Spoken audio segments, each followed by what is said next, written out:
Shalom, selamat pagi saudaraku. Kembali pagi ini kita bertemu dalam kasih dan anugerah Tuhan.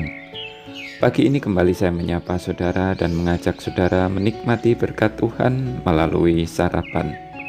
Satukan hati, raih harapan. Firman Tuhan adalah harapan, dan firman Tuhan pagi ini kita akan membaca dari Bilangan 15 ayat 37 sampai 40. Tuhan berfirman kepada Musa, "Berbicaralah kepada orang Israel dan katakanlah kepada mereka bahwa mereka harus membuat jumbai-jumbai pada punca jubah baju mereka, turun-temurun, dan dalam jumbai-jumbai punca itu haruslah dibubuh benang ungu kebiru-biruan. Maka jumbai itu akan mengingatkan kamu apabila kamu melihatnya kepada segala perintah Tuhan, sehingga kamu melakukannya dan tidak lagi menuruti hatimu atau matamu sendiri, seperti biasa kamu perbuat dalam ketidaksetiaanmu terhadap Tuhan. Maksudnya supaya kamu mengingat dan melakukan segala perintahku dan menjadi kudus bagi Allahmu." Jalanan masih relatif sepi ketika kami pulang dari pasar pagi ini. Beberapa polisi lalu lintas tampak sudah bersiaga di tiap perempatan yang berpotensi menimbulkan kemacetan.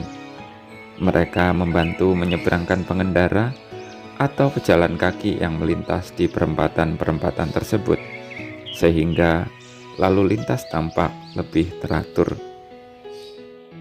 Sampai di sebuah pertigaan, istri saya melihat dua orang polisi wanita tampak melambaikan tangan pada kami. Saya bertanya heran, dan kami mengira polisi tersebut bersikap ramah, memberi sapaan di pagi hari pada pengendara.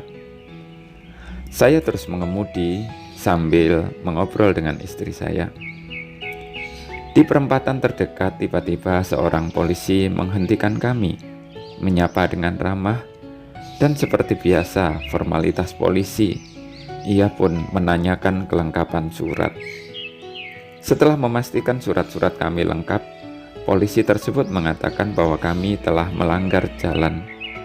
Dia menunjukkan di foto rambu yang kami langgar bahwa pada jam tertentu mobil tidak boleh melintas. Ternyata kami salah menduga. Polwan yang melambaikan tangan tadi bukan menyapa, melainkan mencegah kami untuk melaju lurus. Tentu saja kami terkena tilang karena lalai memperhatikan rambu yang ada. Akibat kelalaian tersebut, kami mengalami kerugian karena ada denda yang harus dibayarkan. Jalan-jalan kehidupan yang kita lalui ini pun sebenarnya terdapat rambu-rambu yang Tuhan pasang.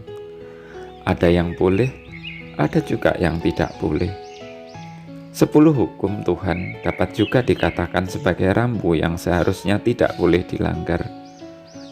Sama seperti rambu lalu lintas yang memiliki konsekuensi apabila melanggarnya, demikian juga hukum Tuhan ada konsekuensi yang menyertai. Kita akan mengalami kerugian bila menerjangnya. Tuhan telah memberikan kepada kita, saudara-saudara seiman, hamba-hamba Tuhan yang mengingatkan kita agar kita jangan abai atau lalai.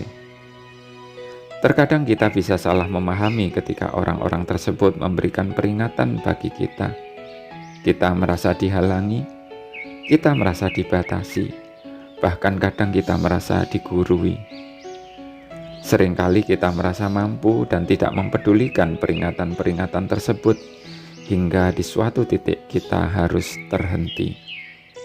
Kita mengalami jalan buntu dan menderita kerugian baik fisik, mental, dan spiritual. Karena itu jangan kita lalai. Kita harus memperhatikan sungguh-sungguh rambu-rambu Tuhan. Ketika kita melalaikan, saat itu juga telah terjadi pelanggaran. Dan ketika pelanggaran itu terjadi, di suatu titik kita akan terhenti dan harus siap menanggung konsekuensi. Selamat pagi saudaraku, Selamat beraktivitas. Tuhan memberkati.